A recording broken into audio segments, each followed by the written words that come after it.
আসসালামু আলাইকুম। লিংকন বলছিলাম। এখন বাজে রাত 4টা। গুয়াংজু টার্মিনাল 3 এয়ারপোর্ট থেকে বলছিলাম। আমার পিছনে যে দুজনকে দেখতেছেন, এরা আমি যে স্টুডেন্টদেরকে হেল্প করি তাদের একটা অংশ।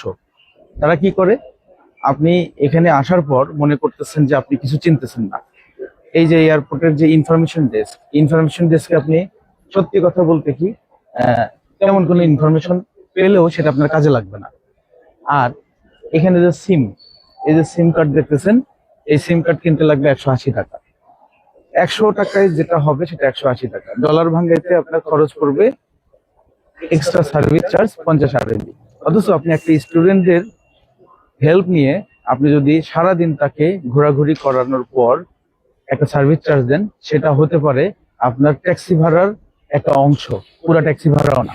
এবং সে আপনাকে যে যে জায়গায় খরচ বাঁচাবে সেটা হচ্ছে আপনার ট্যাক্সি ভাড়াতে খরচ বাঁচাবে, আপনার সিম কিনতে খরচ বাঁচাবে।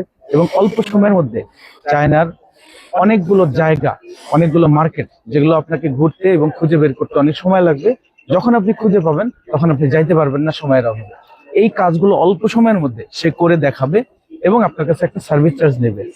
আপনার টাকা বাঁচবে, সময় বাঁচবে, এবং এই ছেলেটার রিজিকের ব্যবস্থা হবে। এরকম অনেক স্টুডেন্ট এখানে আছে। যেহেতু এখানে পার্ট টাইম জব নেই, কাজের ব্যবস্থা নাই, সেহেতু আমরা এই কাজটা করছি। স্টুডেন্টরা যেহেতু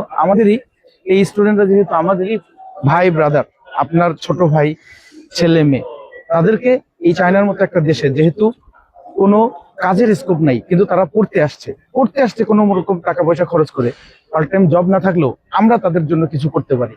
এই উদ্দেশ্যে আমরা এয়ারপোর্টে আসতেছি প্রতিদিন এবং আপনাকে হেল্প করার চেষ্টা করতেছি। যে কোনো মুহূর্তে আপনি নক করবেন, আমরা চলে আসব।